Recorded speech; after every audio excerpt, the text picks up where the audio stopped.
Hello students, क्या हाल चाल। भाई ये जो टाइम पीरियड है सितंबर और अक्टूबर वाला, ये आपकी प्रिपरेशन का सबसे ज्यादा डीमोटिवेटिंग फेज होता है। जितने भी नीट स्टूडेंट्स हमने देखे हैं जो तैयारी करते हैं, इनफैक्ट हमारे रेजिडेंशियल में जो बच्चे तैयारी करते हैं, ये वाला फेज जो होता है बहुत ही ज्यादा डीमोटिवेटेड सा फेज होता है। ऐसा क्यों होता है? इसमें आप लोग बहुत स्लगिश सा फील करते हैं, स्लगिश, आपकी परफॉर्मेंस भी वैसी ही हो जाती है। ऐसा क्यों होता है? देखिए उसके रीजन है। एक तो ये जो बारिश वाला टाइम होता है बड़ा ही सुहाना, आप लोग वैसे ही इसमें ढीले पड़ जाते हैं। ठीक है, मौसम की मार तो है ही। बट क्या होता है, जब आप जून जुलाई से जो तैयारी करना स्टार्ट करते हैं, कुछ मई से कुछ जून से, तो बहुत ज्यादा एनर्जी, बहुत ज्यादा एक्साइटेशन, एंथुजियाज्म के साथ तैयारी करना स्टार्ट करते हैं। और वो आप इतनी ज्यादा एक्साइटमेंट में, इतनी ज्यादा हाई एक्साइटेड स्टेट में पहुंच जाते हैं कि ये वाला जब टाइम आता है, जब 3 से 4 महीने बीत जाते हैं, तो आपके अंदर एक फटीग आना स्टार्ट हो जाता है। क्या आना स्टार्ट हो जाता है? एक फटीग आना स्टार्ट हो जाता है।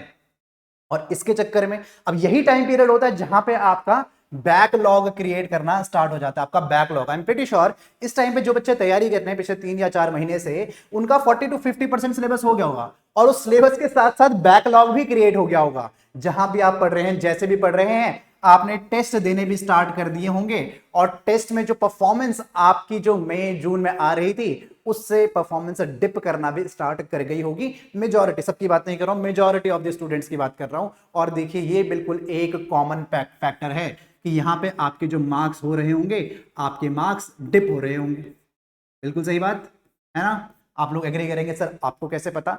भाई देखिए, ये बिल्कुल हर बच्चे के साथ जनरल ट्रेंड देखा गया है इस टाइम पे, कि आपके मार्क्स डिप होना स्टार्ट करते थे, फिर आप डिमोटिवेटेड फील होना स्टार्ट करते हैं। फिर आप कैसे कैसे मूव ऑन करते हैं? आप बोलते हैं कि देखिए सर, हो तो वैसे भी नहीं रहा है, चलिए इससे अच्छा क्या करता है, इंस्टा चला लेता है या यूट्यूब ही चला लेता। तो फिर वो डिस्ट्रैक्शंस भी आपको क्रिएट होने स्टार्ट कर देते हैं।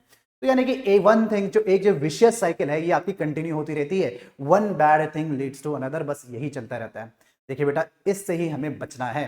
देखिए क्योंकि ये साइकिल इतनी कॉमन है, तो आप ये मत समझिए कि सिर्फ आपके साथ हो रहा है, ये हर दूसरे स्टूडेंट के साथ हो रहा है। बच्चे इसी चीज से इस टाइम पे जूझ रहे हैं। आपको करना क्या है? पहली बात तो आपका जो सिलेबस जितना आपने कर लिया है, उसको सिर्फ फिनिश नहीं करना है। ऐसा नहीं कि आपने सिर्फ पढ़ लिया, ऐसा नहीं है। हर सिलेबस, आप चैप्टर जो आपका कंप्लीट हो रहा है, वो कंप्लीट तब माना जाएगा जब आप उसके, अगर बायोलॉजी के हैं तो सब लगभग आपने 300 साढ़े 300 क्वेश्चन लगा लिए, केमिस्ट्री के हैं तो 200 250 क्वेश्चन लगा लिए, यानी कि क्वेश्चंस के बिना वो चैप्टर आपका इनकम्प्लीट माना जाएगा। क्वेश्चंस आप सबको लगाने हैं, और चैप्टर के बाद सबको रेगुलरली बेटा टेस्ट तो देना ही देना है। Without this it is nothing. Marks dip हो रहा है, कोई बात नहीं, अभी थोड़ी फिक्र करना बंद कीजिए। बस इसमें एक चीज, इन सब चीज को एक ही चीज हरा सकती है, वो है इस टाइम पे आपकी कंसिस्टेंसी। क्या? वो है आपकी आपकी कंसिस्टेंसी। देखिए हार्ड वर्क तो ठीक है, सही बात है, लेकिन आपकी कंसिस्टेंसी ही जो है वो इस स्लगिश फेज से ओवरकम कर सकती है। देखिए यहां पे आपका कंपटीशन बेटा डिसाइड होने वाला है। क्यों? क्योंकि जो दिसंबर का महीना आएगा ना, दिसंबर का जब महीना आएगा, तो आपका सिलेबस आपका कंप्लीट होने लगेगा। क्या होने लगेगा? सिलेबस आपका कंप्लीट होने लगेगा। आप मूव ऑन करने लगेंगे कहां से?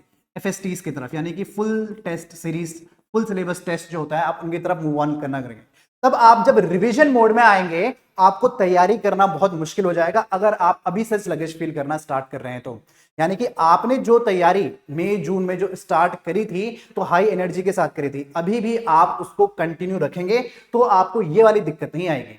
अल्टीमेटली आपको अगर यहां पे सक्सीड करना है, तो बेटा इसको आपको यहां से हटाना होगा, इसको आपको यहां से हटाना होगा। देखिए इसमें आपकी मदद क्या क्या करी जा सकती है। पहली बात तो एक रेगुलर शेड्यूल को फॉलो कीजिए। थोड़ी सी एक्सरसाइज तो करनी ही है, ताकि आपका मूड हमेशा अपलिफ्टेड रहे। यानी कि एक्सरसाइज का मतलब ये नहीं कि आप जिम हिट करना स्टार्ट कर दें, रेगुलर वॉकिंग से भी काम चल सकता है, लेकिन मोटिवेटेड फील करने के लिए बेटा आपको ये फेस अपना हटाना होगा। ये नहीं चलेगा ऐसा बिहेवियर। देखिए 1 साल की बात है, अब तो खैर 1 साल तो कुछ कम ही टाइम बचा है आपके पास। आपका जितना भी सिलेबस हो चुका है, अब उसको हल्के हल्के रिवीजन करना स्टार्ट कीजिए।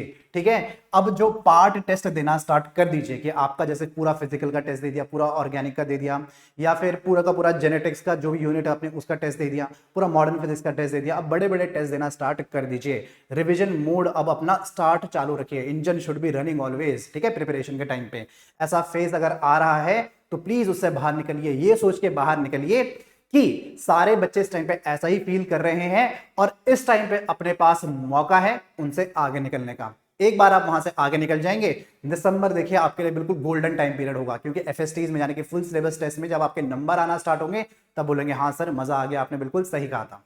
देखिए इस बीच में आपकी मदद कैसे की जा सकती है, टेस्ट सीरीज तो ऑलरेडी लॉन्च हो ही चुकी है, ठीक है, आप टेस्ट सीरीज का फायदा उठा सकते हैं और उसमें पार्ट टेस्ट भी हैं, आपके फुल टेस्ट भी हैं, तो आप इसके अपनी प्रैक्टिस बिल्कुल ट्राई रखिए।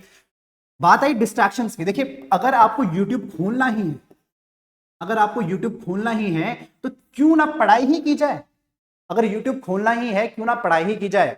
भाई एक चीज और, अगर आप में से जो लोग एनसीईआरटी एम्पलीफायर वाली सीरीज कंटिन्यू कर रहे हैं तो आई एम प्रीटी श्योर आपको lectures time to time every week lectures upload हो रहे हैं, और सिर्फ लेक्चर्स नहीं क्वेश्चंस के साथ वो अपलोड हो रहे हैं।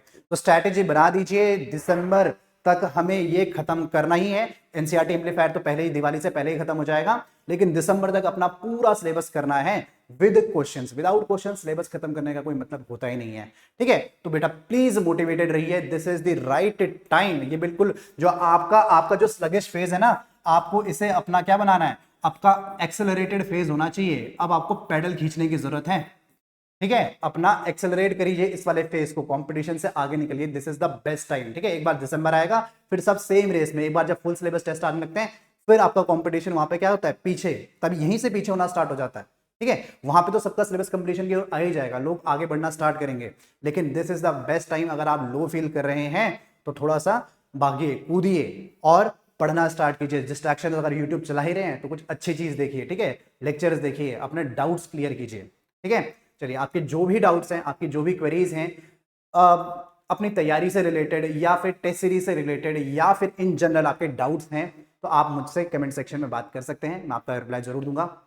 अगर आपको वीडियो पसंद लगा प्लीज लाइक शेयर और सब्सक्राइब और कमेंट तो करना ही करना है। Thank you very much.